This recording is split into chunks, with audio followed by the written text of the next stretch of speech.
সমুদ্রের মাঝখানে দুজন বান্ধবী কোনো মতে একটা গ্যাসের সিলিন্ডার ধরে বেঁচে আছে। কিন্তু কেন তারা এখানে এভাবে ফেসে গেল, যেখানে কয়েক ঘন্টা আগে তারা আনন্দ করছিল, পার্টি করছিল?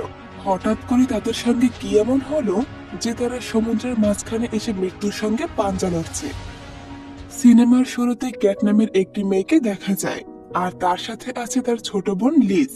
দেখা যায় এই লিজ সবসময় তার এক বন্ধুর সাথে চ্যাটিং এ ব্যস্ত থাকে। এমনকি ফোনে সে এতটাই ডুবে থাকে যে আশেপাশে কি ঘটছে তা নিয়ে তার কোনো চিন্তা নেই। দেখা যায় ক্যাট লিজকে সাথে করে মেক্সিকোতে ঘুরতে এসেছে, কিন্তু প্লেন থেকে নেমে চেক আউট করার সময় দেখা যায় লিজ ফোনে মগ্ন থাকে তাদের পাসপোর্ট ওখানে একটি বেঞ্চে ফেলে এসেছে। তারপর তারা সরাসরি চলে যায় আগে থেকে বুকিং করা একটি হোটেলে। তবে হোটেলে গিয়ে যখন রিসেপশনিস্ট তাদের কাছে পাসপোর্ট চায়, তখন খুঁজতে গিয়ে লিজের মনে পড়ে সে ভুল করে পাসপোর্ট সে বেঞ্চে রেখে এসেছে। এসব জানতে পেরে ক্যাট ভীষণ রেগে যায় এবং লিজকে এসবের জন্য বকাঝকা শুরু করে। তবে লিজের এসবে কিছুই যায় আসে না, সে উল্টো তার বোনের সাথে ঝগড়া শুরু করে। এদিকে ওখানকার রিসেপশনিস্ট তাদের ঝগড়া থামিয়ে জানায় যে আজকের দিনটা সে তাদেরকে থাকতে দিতে পারবে। সে তাদের পরের দিন পাসপোর্ট জমা দেওয়ার কথা জানিয়ে দেয়। এতে লিজ খুব খুশি হয়ে যায় এবং রুমের চাবি নিয়ে রুমের দিকে যেতে শুরু করে। তখন ক্যাট সেই রিসেপশনিস্টকে জিজ্ঞেস করে তারা এখন কোনো খাবার পাবে কিনা, কিন্তু মেয়েটি জানায় এত রাতে সব হোটেলে বন্ধ হয়ে গেছে, তাই এখন তাদের খাবার পেতে হলে নাইট ক্লাবে যেতে হবে। এরপর ক্যাট রুমে এসে শাওয়ার করে নেয়, তবে লিজ এসেই ঘুমিয়ে পড়ে। এরপর ক্যাট রেডি হয়ে একা নাইট ক্লাবে চলে আসে। সেখানে ক্যাটের সামনে দুজন কাপলকে দেখা যায় যারা আসলে চুরি করে বেড়াতো। ছেলেটির নাম উইলিয়াম আর মেয়েটির নাম হলো মীরা। তারা এই ক্লাবে প্রায় আসতো চুরির উদ্দেশ্যে। তাদের পরিকল্পনা হলো নতুন কাউকে টার্গেট করে তাকে কথায় ব্যস্ত রাখা এবং তার থেকে রুমের চাবি নিয়ে অন্যজনের হাতে দিয়ে দেওয়া। আর উইলিয়াম সে সুযোগে ঘর থেকে সবকিছু চুরি করে পালাবে। আজ তারা ক্যাটকে সহজ সরল ভেবে তাকে টার্গেট করে। এরপর মীরা সে ক্যাটের সাথে বন্ধুত্ব করে। কথায় কথায় মীরা ক্যাটের কাছে জানতে চায় তার সাথে আর কেউ আছে কিনা। তবে ক্যাট কথাটা অন্যভাবে নেয়। সে ভাবে হয়তো মীরা জিজ্ঞেস করছে সে এখনো সিঙ্গেল কিনা, তাই ক্যাট বলে সে একাই আছে। এ কথা শুনে মীরা ভাবে হয়তো ক্যাটের সাথে আর কেউ নেই, তাই সুযোগ বুঝে সে ক্যাটের থেকে চাবি চুরি করে উইলিয়ামকে দিয়ে দেয়। উইলিয়াম সে চাবি নিয়ে ক্যাটের রুমে চুরি করার উদ্দেশ্যে চলে যায়। অন্যদিকে লিজের ততক্ষণে ঘুম ভেঙে গেছে। সে ঘুম থেকে উঠে ফোন ঘাঁটতে শুরু করে এবং ফোনে ক্যাটের পাঠানো একটি ছবি দেখতে পায়। তাকে এভাবে একা রেখে ক্যাটের ক্লাবে চলে যাওয়ায় সে ভীষণ রেগে যায়। তাই সে পরিকল্পনা করে সে ক্যাটকে একটা মজা দেখাবে। এরই মধ্যে উইলিয়াম সেখানে এসে পৌঁছে যায় এবং ভেতরে কেউ আছে কিনা নিশ্চিত হতে দরজায় নক করে। ভেতরে থাকা লিজ ভাবে হয়তো ক্যাট ফিরে এসেছে, তাই সে ক্যাটকে ভয় দেখানোর জন্য আলমারির ভেতরে লুকিয়ে পড়ে। সে চেয়েছিল ক্যাট তাকে না পেয়ে যেন টেনশনে পড়ে, কিন্তু ভিতরে উইলিয়ামকে ঢুকতে দেখে লিজ ভীষণ ভয় পেয়ে যায়। সে কিছুই বুঝে উঠতে পারছিল না যে তার এখন কি করা উচিত। এদিকে ক্যাট পার্টিতে মজা করছিল। সে নিজের রুমে ফিরতে চাইল, মেয়ে তাকে এটা সেটা বলে আটকে রাখে। উইলিয়াম যেন ঠিকমতো চুরি করতে পারে তার জন্য সে ক্যাটকে আটকাচ্ছিল। এরই মধ্যে তাদের সাথে নিক আর এন্ড্রু নামে দুজন ছেলে নাচতে শুরু করে। এরপর এন্ড্রু কথায় কথায় জানায় যে সে একটা এয়ার বেলুনের মালিক, তাই তারা যদি চায় তবে সে তাদের দুজনকে সেই এয়ার বেলুনে করে আকাশে ঘুরাতে পারে। প্রথমে রাজি না হলো মীরার বারবার বলাতে ক্যাট রাজি হয়ে যায়। এরপর তারা একটি নির্জন জায়গায় চলে আসে। তবে গাড়ি থেকে নামার আগে ক্যাট তার লোকেশন লিজকে পাঠিয়ে দেয়। এরপর নিক আর এন্ড্রু মিলে সেই এয়ার বেলুনটি সেট করতে শুরু করে। তখন এন্ড্রু এসে নিককে বলে বেলুনের দড়িটা যেন গাড়ির সঙ্গে ভালো করে বেঁধে দেওয়া হয়, নয়তো বেলুন আকাশে উড়ে যেতে পারে। নিকও সেই মতোই কাজ করে। এরপর তারা চারজনই বেলুনের বাস্কেটে ওঠে এবং সেটাকে আকাশে ওড়াতে শুরু করে। তারা চারজনই এটাকে বেশ উপভোগ করে এবং ওখানে ড্রিঙ্কস করতে শুরু করে। এরই মধ্যে ক্যাট লক্ষ্য করে বেলুনটি গাড়ি থেকে অনেকটা উপরে উঠে গেছে, এমনকি সেটা গাড়ি থেকে বেশ কিছুটা দূরে চলে এসেছে। এটা দেখে সে চিৎকার করে বাকিদের জানায়। তখন এন্ড্রু নিককে জিজ্ঞেস করে সে ঠিকমতো দড়িটা বেঁধেছিল কিনা। এ কথা শুনে নিক জানায় সে তো দড়িটা গাড়ির সাথে বেঁধেছিল, কিন্তু অন্য প্রান্ত যে বেলুনের সাথে বাধা নেই তা সে কিভাবে জানবে। এই নিয়ে নিজেদের মধ্যে ঝামেলা শুরু হয়ে যায়। তবে মীরা তাদের থামিয়ে দেয় এবং বলে তাদের যা করার খুব দ্রুত করতে হবে, কারণ সামনে রয়েছে উইন্ডো বেল্ট এরিয়া। আর কোনোভাবে যদি ওই উইন্ডো বেল্টের পাখা তাদের বেলুনে লাগে তবে সেটা ফুটো হয়ে তারা সবাই নিচে পড়ে মারা যাবে। এইসব দেখে সবাই এবার ভীষণ ভয় পেয়ে যায়। বাতাসের কারণে বেলুনটি দ্রুত সামনে সেই উইন্ডো বেল্টের দিকে এগিয়ে যাচ্ছিল। এসব দেখে এন্ড্রু দ্রুত বেলুনের গ্যাসের আগুন বাড়িয়ে দেয়। সে ভেবেছিল এতে হয়তো বেলুনটি অনেক উপর দিয়ে উঠতে পারবে, কিন্তু দুর্ভাগ্যবশত বাতাসের চাপের কারণে তারা খুব একটা উপরে উঠতে পারে না। তাই নিজেদের বাঁচাতে সবাই বাস্কেটের মধ্যে জড়ো হয়ে বসে পড়ে এবং সৃষ্টিকর্তার কাছে প্রার্থনা করে তারা যেন এই বিপজ্জনক এলাকাটা পার হতে পারে। এদিকে নিচে থাকা একটি ছেলে দূর থেকে এই সবকিছুই দেখছিল, কিন্তু সে সাহায্য না করে উল্টো ফোনে ভিডিও করতে শুরু করে। অন্যদিকে লিজকে দেখা যায় সে আলমারির ভেতরে বসে উইলিয়ামের কর্মকাণ্ডগুলো দেখছিল। এর মধ্যে উইলিয়াম চুরি করার জন্য আলমারি খুলতে সেখানে লিজকে দেখে ঘাবড়ে যায়।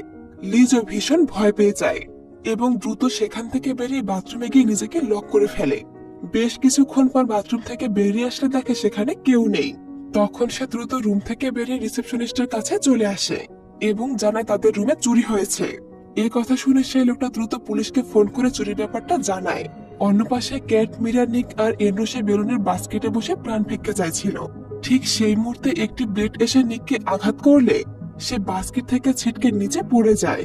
একই সাথে ওই ব্লেডের আঘাতে বাস্কেটের বেশ কিছু অংশ ভেঙে পড়ে।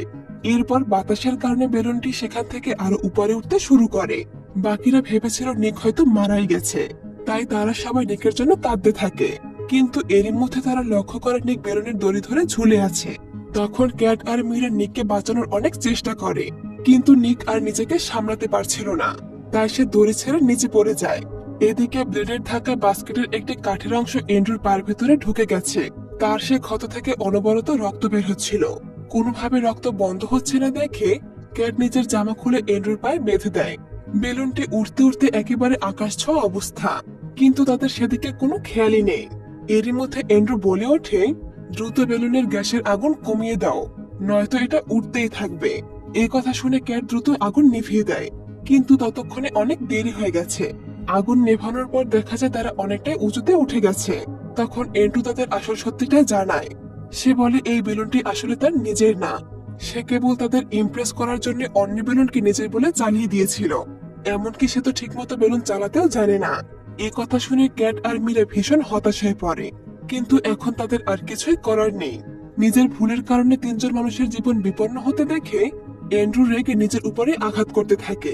অন্যদিকে লিজ হোটেলের ম্যানেজারের সাথে বসে পুলিশের জন্য অপেক্ষা করছিল। এরপর সেখানে একজন পুলিশ চলে আসে। তখন সেই রিসেপশনিস্ট নিজেদের হোটেলের সম্মান বাঁচাতে বলে যে এই মেয়েটি হয়তো স্বপ্নে দেখেছে তাদের রুমে চুরি হয়েছে। এমনকি সে এটাও বলে যে লিজ আর তার বোন পাসপোর্ট ছাড়াই হোটেলে এসে উঠেছে এবং তার বোন তাকে ছেড়ে কোথাও একটা চলে গেছে। এমনকি তার বোনকে এখন কোথাও খুঁজে পাওয়া যাচ্ছে না। এসব জানার পর পুলিশ অফিসার রুমের চাবি নিয়ে তদন্তের জন্য লিজের রুমে যায়।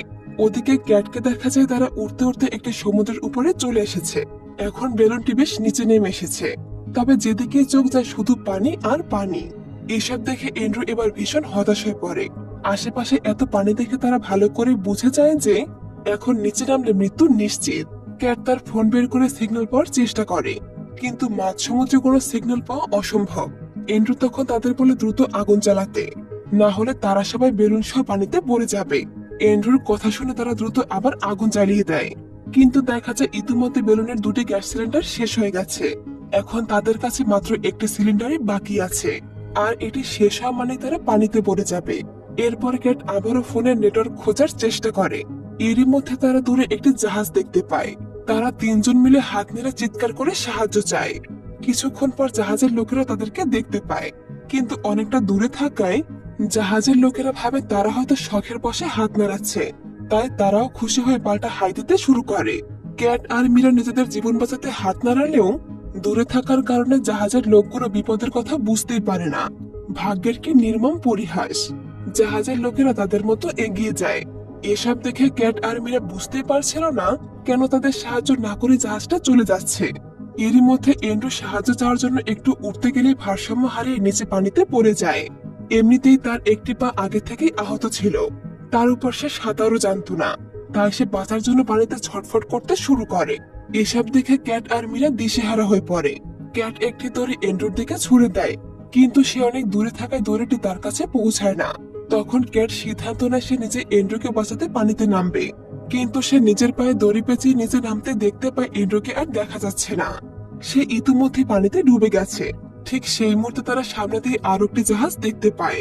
তারা বুঝতে পারে আগের মতো শুধু চিৎকার করলে কোনো লাভ হবে না, বাঁচার জন্য অন্য কোনো উপায় খুঁজতে হবে। তখন তাদের বাস্কেটের ব্যানারের কথা মনে পড়ে। কিন্তু তাড়াহুড়ো করে সেটা খুলতে গিয়ে ব্যানারটি উল্টো হয়ে নিচে ঝুলে যায়। তখন মীরা নিজের জীবনের ঝুঁকি নিয়ে উল্টো হয়ে ঝুলে সেই ব্যানারটি টেনে তোলে। এরপর তারা ব্যানারে SOS লেখার জন্য তাদের কাছে থাকা লিপস্টিক ব্যবহার করে, কিন্তু সামান্য লেখার পরে তা ফুরিয়ে যায়। তখন ক্যাট থেমে না থেকে নিজের হাত কেটে ফেলে এবং নিজের রক্ত দিয়ে বাকি লেখাটা পূরণ করে। লেখা শেষ হতে তারা সে ব্যানারটি হাতে তুলে সাহায্যের জন্য চিৎকার করতে শুরু করে, কিন্তু দেখা যায় ততক্ষণে জাহাজটি অনেক দূরে চলে গেছে।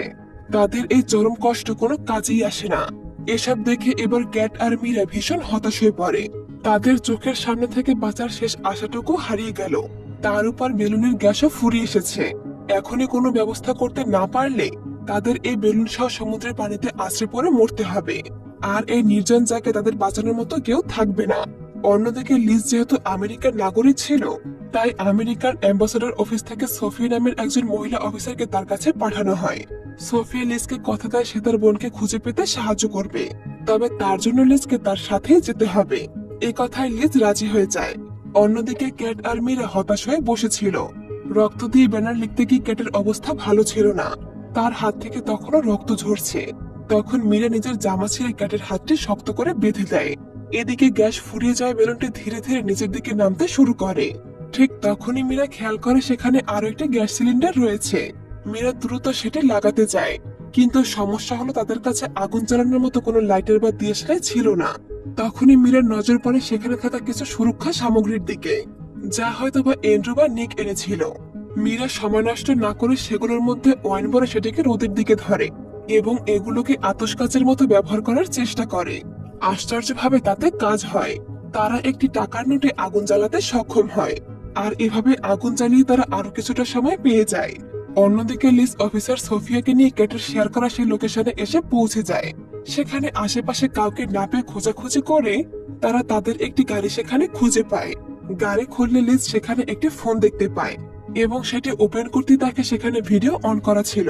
লিজ সেই ভিডিওতে দেখতে পায় তার বোন আরো 3 জনের সাথে একটি এয়ার বেলুনে করে চলে যাচ্ছে। সে সোফিয়াকে ভিডিওটি দেখায়। সোফিয়া বুঝতে পারে সামনে যেহেতু সমুদ্র, তাই তারা যদি কোথাও ল্যান্ড করতে না পারে তবে নিশ্চিতভাবে তারা সমুদ্রের উপর বিপদে পড়েছে।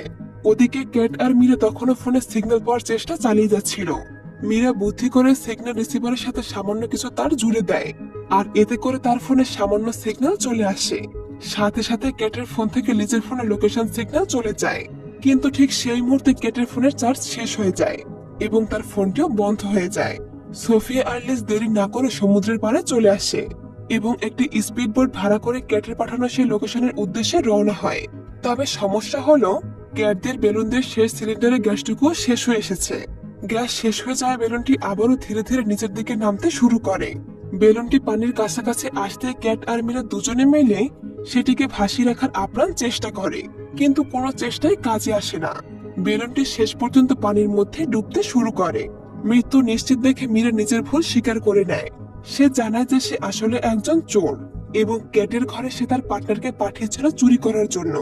এসব শুনে তো ক্যাট একেবারে হতবাক হয়ে যায়, কিন্তু এমন অবস্থায় এসব নিয়ে মাথা ঘামানোর সময় বা সুযোগ কোনোটাই তার ছিল না, কারণ তারা এখন মৃত্যুর মুখোমুখি দাঁড়িয়ে আছে।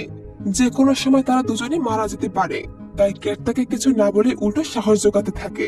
এদিকে সোফিয়ার লিজ যে বোটটা নিয়ে এসেছিল সেটির তেল ফুরিয়ে যাওয়ায় তারা মাঝপথে আটকে পড়ে। ভাবুন একবার, বিপদের উপর আবার বিপদ। এদিকে মীরা আর ক্যাট ততক্ষণে পানিতে পড়ে গেছে। তারা কোনোভাবে একটা গ্যাস সিলিন্ডার ধরে বেঁচে থাকার চেষ্টা করছে। এরই মধ্যে তারা সামনে একটি বিশাল বড় কন্টেইনার জাহাজ দেখতে পায়। এটি দেখে তাদের মনে আবারও কিছুটা আশার আলো জাগে, কিন্তু তারা দ্রুতই বুঝতে পারে এই বিশাল জাহাজটি তাদের লক্ষ্যই করবে না। উল্টো যদি জাহাজটি তাদের উপর দিয়ে চলে যায় তাহলে তারা সেখানে মারা যাবে। তাই প্রাণ বাঁচাতে দুজন দ্রুত সেখান থেকে সরে যাওয়ার চেষ্টা করে। এদিকে সোফিয়ার লিজ কোনো উপায় না পেয়ে বোটের বৈঠা বাইতে শুরু করে এবং অনেক কষ্টে ক্যাটের শেষ লোকেশনে এসে পৌঁছায়। কিন্তু সেখানে এসেও তারা ক্যাটকে খুঁজে পায় না, কারণ ততক্ষণে ক্যাট আর মীরা ভাসতে ভাসতে অনেক দূরে চলে গেছে। তখন লিজ তার সাথে থাকা একটি সাইরেন বাজাতে শুরু করে। সৌভাগ্যবশত ক্যাট আর মীরা সেই শব্দ শুনতে পায়, কিন্তু তারা এতটাই দূরে ছিল যে তাদের কোনো চিৎকার লিজের কানে পৌঁছাবে না। ঠিক তখনই মীরা কোথা থেকে যেন একটা আয়না বের করে এবং সেটির উপর সূর্যের আলোর প্রতিফলন ঘটিয়ে লিজের দিকে সিগন্যাল পাঠানোর চেষ্টা করে। অবশেষে তাদের চেষ্টা সফল হয় এবং লিজ ও সোফিয়া সেই আলো দেখতে পায় এরপর তারা বৈঠা পেয়ে ক্যাটের কাছে চলে আসে। শেষমেশ ক্যাট আর মীরা প্রাণে বেঁচে যায়। তবে মাঝখান থেকে মেয়েদের ইমপ্রেস করার চক্করে ছেলে দুটি প্রাণ হারালো। আর এখানে এই মুভিটি শেষ হয়ে যায়। তো বন্ধুরা, কেমন লাগলো আজকের এই মুভিটি তা অবশ্যই কমেন্ট করে জানিয়ে যাবেন। ফিরে আসবো আবার কোনো ভিডিও নিয়ে। খোদা হাফেজ।